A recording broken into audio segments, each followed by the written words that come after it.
In. So, hi everyone. I am Samira Mehra. I am the Collective Intelligence and Advocacy Director at Wings. For those of you who may not know, Wings is the global network of philanthropy support and development organizations. We bring together over 230 organizations in over 59 countries. And as the global network of networks, it also enables us to reach over 100,000 organizations worldwide. I'm going to start off by giving a big shout out to my colleagues, Natalia and Liana, who've been doing a lot of the behind the scenes work in bringing this session to life. Now, we are all really thrilled to welcome you to the second session in our Transformation Dialogue Series, which is a four-part journey exploring how philanthropy can and is transforming to meet this moment. And it's a moment, a time that's shaped by uncertainty, intersecting crises, and growing demands for justice, equity, and collaboration. In response to these very big, massive, interconnected, and growing challenges, the Philanthropy Transformation Initiative is a collaborative and co created initiative that brings together the collective intelligence, the wisdom, the efforts, the actions, the tools, the frameworks of our network, as well as the broader sector, to transform and think about how we need to transform so we can be better and do better. This work is rooted in three fundamental mindset shifts for philanthropy. One, to move from being an implementer to an enabler. So, really thinking about how to give up control and be at the service of others, bringing together community, civil society movements, government, and the private sector. Secondly, really thinking about how we can use all of our assets from grant making to governance and investments, and really ensuring that these are all aligned cohesively behind values. And lastly, from thinking about short term siloed thinking to taking on a longer term holistic lens to our actions. So we're truly addressing root issues and not just grappling with symptoms. These three mindset shifts for us are grounded in 10 principles. And like I mentioned, we are bringing together the tools, the stories, the resources that are being created by the broader field into this initiative so others can learn, can use, and build upon actions that are being taken elsewhere so that we can really sort of move the dial on the pace and scale of action that we're taking collectively as a sector. As part of the co creation process for the Philanthropy Transformation Initiative, one of the things that we did was we had a number of focus group sessions and meetings with our members and other actors within the field. And a question that we asked was, well, what do you need to take this forward? And two clear answers that we received were stories that inspire. So, real examples of how philanthropic actors, how foundations are transforming. And secondly, spaces to reflect, where we can be honest about the hard parts. There are invisible or unspoken barriers that sometimes prevent us from moving from ideas to action. What are these? How do we get past them?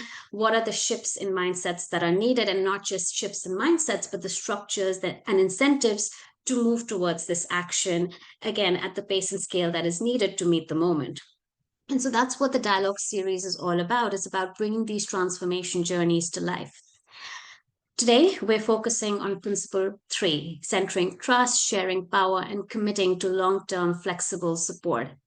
In this growing time of growing aid cuts and increasing expectation on philanthropy to step in by the public sector as well as broader civil society to address both immediate and long-term needs, we need to be doing things differently. And part of this is giving up control, really looking at how we're challenging power dynamics that have been in place for centuries and recognizing that those who are most proximate to the issues have a key role to play in leading that change.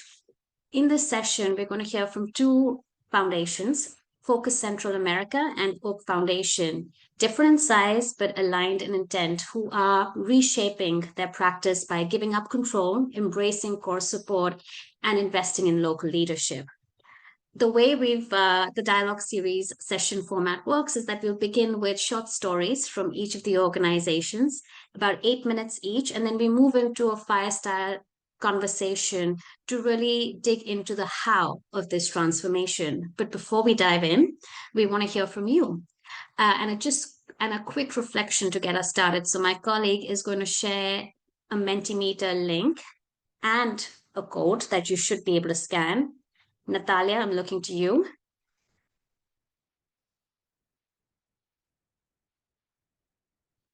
There, can you read? Yes, great. yes, we can. Thank you. So you have two options. You can either scan the QR code, or you can go to menti.com and enter the code 32657926.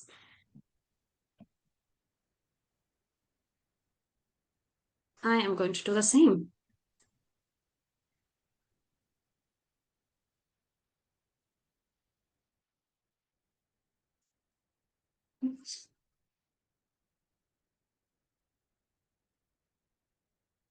And I think we're all set. So the first question, a meaty one to start with. What does trust look like in practice when working with partners or communities? It could be a word, a few words that comes to mind. It'd be great to hear from our audience. What does that look like for you?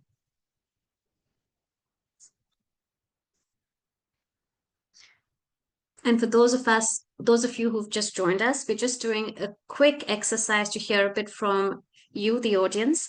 If you could go to menti.com and use the code 32657926, which is on the top of the screen, you'll be able to share your perspective on what trust looks like in practice for you. And so I can see that there is a lot of conversations, looking at listening, following, but even the types of conversations and being vulnerable as being highlighted. Flexibility, not just in terms of funding, but also in terms of reporting, and how do you really build relationships that are more partnerships rather than transactional, I guess, if I can go a bit further. No power imbalance, giving up decision making to partners. And Natalia, if you could scroll down a bit on the screen.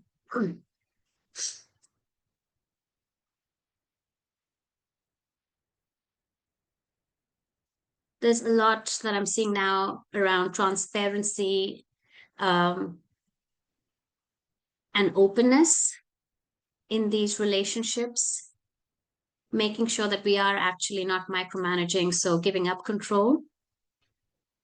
And if we can continue to go further down,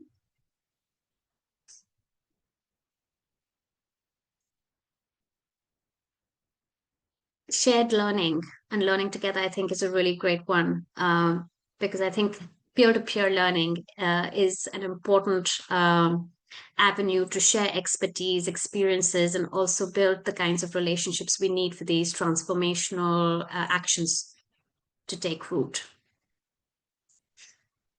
Thank you. Thank you for sharing your perspectives. I can see that people are still typing in, which is always a great sign. So, but we will bring it to a close so we can move ahead with the session. And the next question is, what do you think most gets in the way of building trust in philanthropy? You have a few options.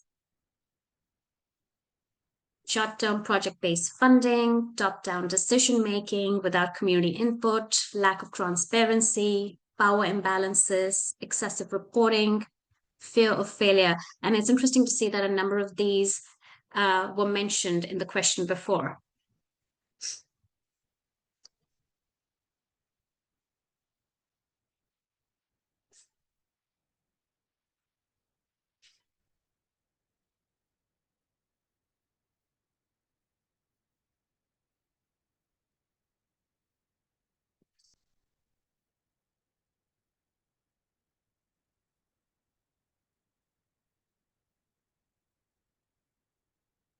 We'll give it another minute just to see where people feel the biggest barrier might be. That if you were maybe to switch it, maybe that's another way of thinking of it, is if you were to switch it, it could be key in unlocking more action at scale. So right now we have a number of our audience members looking at power imbalances between funders and grantees as being one of the biggest things that gets into the way of building trust. And second up is fear of failure and losing control. And I think this links into really taking risks and being vulnerable as well. Thank you so much for sharing your perspectives and insights, which we're going to try and weave through the conversation. And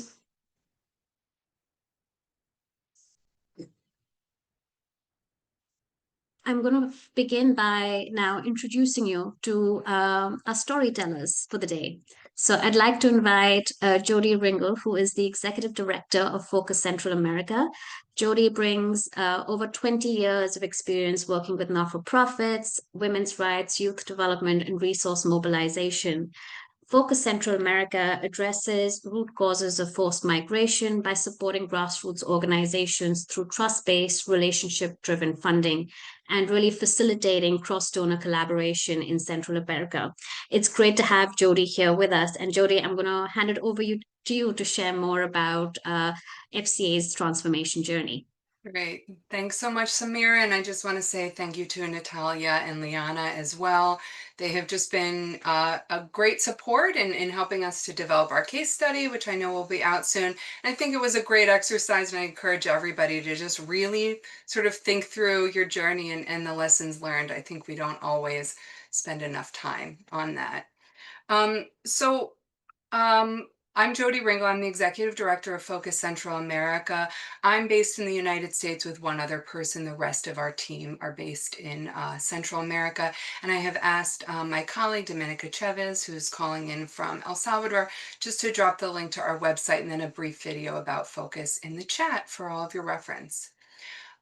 Focus Central America was founded in 2021.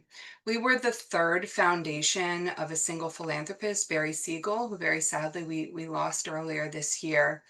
And Barry decided to start a third foundation at the age of 86 for really two reasons. First, he heard Kamala Harris's call to action for more parts of philanthropy and the private sector to step up and support efforts to reduce the root causes of forced migration. And the second was really to drive home the proof of concept that he had created with his first foundation, the Siegel Family Foundation. Barry believed very, very deeply that it didn't really matter what you gave to, but if you had created or amassed wealth, it was your obligation to share that wealth and to spread it around. And he also believed deeply that the best vehicle to do that was by bringing the funding to those that were closest, most proximate to the issue at hand. When he decided to start Focus, Siegel Family Foundation by that time had grown to become the second largest donor on the African continent in terms of the number, number of grantees. And they had done so through funding local initiatives, giving them small grants, providing only unrestricted dollars, staying with them for a long period of time, and then helping to connect them on to other funders. So I'll start just with the good news of the proof of concept, which it really worked. So Focus Central America, in the last 4 years, we've grown to support over 120 organizations in Central America. We have a team of 5 program officers and other staff based in Central America. I believe we've created a great and vibrant community of civil society organizations. But of course, I was not invited here to talk about the successes, right? I was invited here to talk about the challenges. And so I've sort of broken up the challenges that we faced into 3 sections. So the first real challenge that we faced was that Latin America and Central America specifically was a very different funding context than the African continent. Recently, the Global Philanthropy Environmental Index came out and listed Latin America as the single hardest region for philanthropy. I won't dive into all of that. It's a really interesting report. I suggest that everybody take a look at that when they have a moment. And because of that, the concept of unrestricted funding was really new, especially for proximate-led organizations that we were reaching out to. So we came in with this concept of, we're going to take as much burden away as possible. We're going to have this be a very informal relationship based only on conversations. Here's a single piece of paper for you to sign. Great, no problem. That was met with a huge amount of skepticism, a lack of trust. There are a number of laws in Central America built around anti-laundering. And so our way of doing business was actually creating problems for a number of our grantee partners. It was creating reporting, and actually in some cases it was actually putting their nonprofit status at jeopardy because they didn't have the paperwork that they needed. And the second sort of big challenge we found within the general ecosystem of funding in this region was the initial goal was to go in. Our board, their initial founding board, did not have experience in Central America. We took over another foundation called the Strachan Foundation, which was based in Costa Rica. We took over their profile. We still work with some of those grantees. They were amazing organizations, but they were all larger. They tended to have budgets around $1 million. Our focus is organizations that have budgets under 500,000. So sorry, it's asking me to choose my language, which I'm going to do because I believe very deeply that languages should be accessible for everyone. There we go. Okay, sorry, got rid of the dialog box. And then we also found a few other larger organizations with the idea that these would be our organizations that would land us in the region and then help make connections to smaller organizations. And I think there was a real underestimation of the scarcity mindset that existed in a region that has been historically underfunded. And so, you know, not shockingly and not without cause, there was a desire to keep funders close and to not share connections with other organizations out of fear that it would reduce these organizations' funding. There also was a major lack of trust between mid and larger organizations that had historically had lots of access to US funding and smaller organizations that had not in the past. The second major challenge we found was just how much the language barrier would impact doing work as a foundation.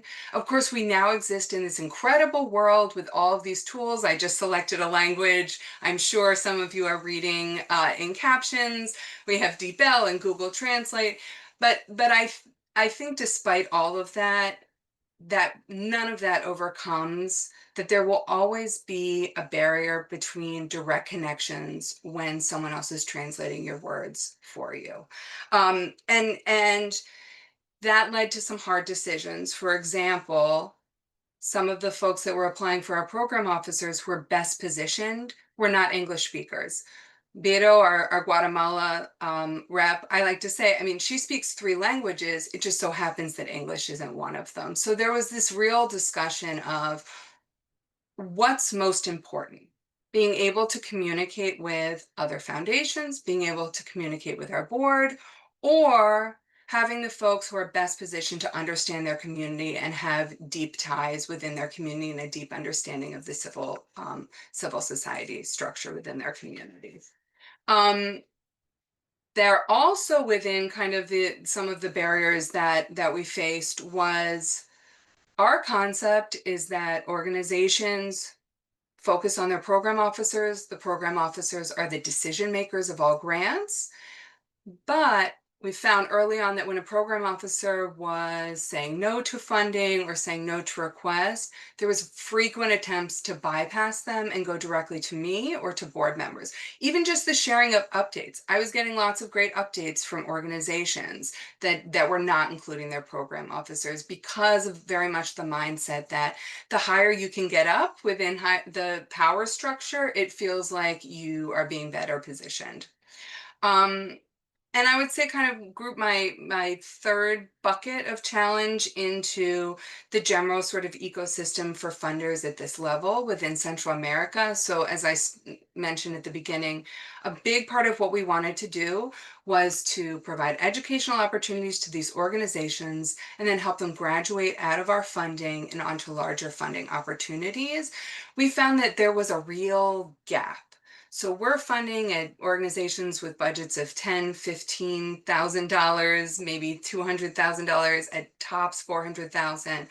There seemed to be a big gap between that and then organizations at $1 million. And one of the things that I recognized as a challenge was, again, relating back to language barriers, there were not many fellowship opportunities, which I think we know right now is a huge pathway to access to funding in Spanish.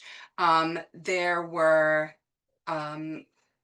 not the same number, and we also found that kind of our process and our definition of trust was making it hard to connect organizations to other funders. So we look at risk very specifically, that we believe that as a foundation we should take on the risk of the vetting process primarily through direct conversations. We do not want organizations to invest huge amounts of time filling out paperwork, creating metrics to access our funding. Because at the end of the day, if a program officer uses 8 to 10 hours in conversations with an organization and site visits to vet them, and it ends up not being a good fit, or we fund them and it doesn't work out well, we've risked $5,000 to $10,000. Our grants are relatively small. We start with $5,000 to $15,000 as an initial grant.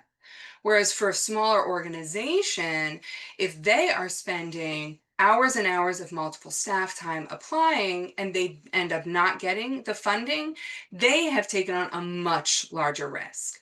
So that model worked really well for Focus Central America. But then when it came time to turn around and recommend those organizations to other funders, we found that we sometimes didn't have the impact stories, the metrics to make that case to other funders on behalf of our grantee partners.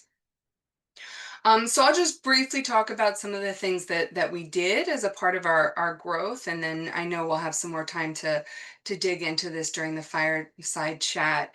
The first thing we did is that we developed a lot more documents. We listened directly to our grantees. We said, what is it that you need to be in compliance with the law? We developed a set of guidelines which baked in the unrestricted flexibility funding model that we felt was important, but also made sure that was that letter brought to a bank in order for funds to be released, that it would meet all of those requirements.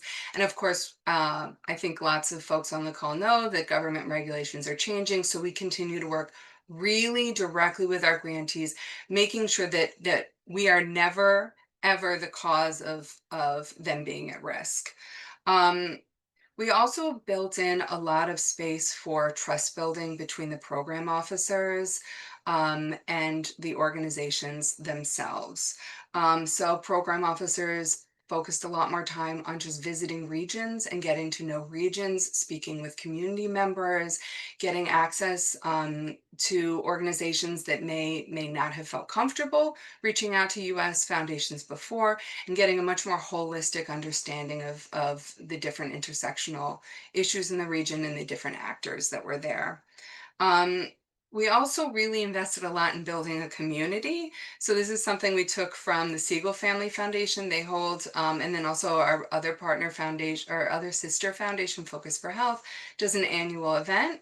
The focus of that is, we call it a partner appreciation event, because the primary focus of that event is to show our gratitude for the organizations for the work that they are doing, and to help them build community amongst themselves, and to break down that scarcity mindset. We started doing welcome calls directly with organizations, explaining what this community was, how they could get the most out of this community, and also some of our expectations for how they could contribute to this community. And that's been hugely successful. And then we created sort of WhatsApp groups for a lot more direct conversations amidst grantees in every country. I'm sorry, am I out of time? Sorry, did I go too long? No, all great stuff, and that's why it's so hard. But if you could wrap it up in 30 seconds, and Yeah, then we can dig a bit I'm so deeper. sorry. I always talk slower. Please don't. Yeah, I'll just say, and we also invested a lot of time in building networks with other funders. And I just want to quickly give a shout out to some of the other great funder groups that I was able to work with, and I highly, highly recommend that. So I will stop there. I'll incorporate the rest. Sorry for going over, Samira. I'll hand it. No, not Make sure Adriana has time to speak.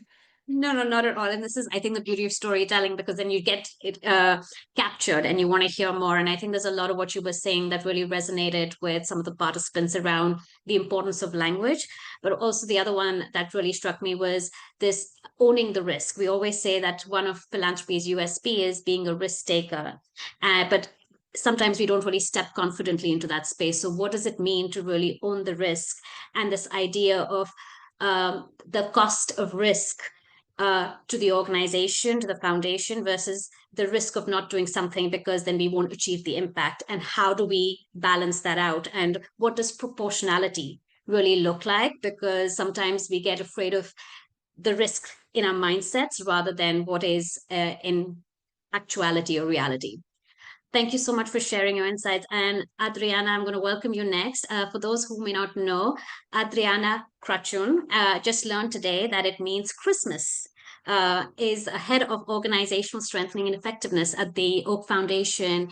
Adriana is passionate about empowering civil society and building sustainable organizations, and will be speaking about how Oak has been moving from project-based funding to core flexible support, and really championing the idea and action of real cost funding, supporting and investing in local intermediaries, and broadly strengthening the philanthropy support ecosystem. So, Adriana, on that note, over to you.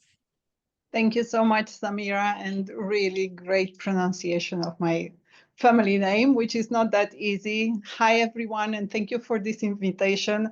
This is a topic with which I'm really passionate about. Of course, my role is organizational development, but because of that, I get to talk a lot about core support, and I am so honored to talk about this story of transformation. When I spoke with Liana about this, she said, well, you should start to talk about, which were the challenges, where was the point that you have started to think about this transformation? And actually, challenge for me doesn't sound right. For me is more about, an evolution through which, of course, the foundation has been since its conception, which was in 1983. So it's quite an old foundation as opposed to Jodi's, which is quite new. Our grant making level is last year was around 500 million. We fund in 40 different countries around the world.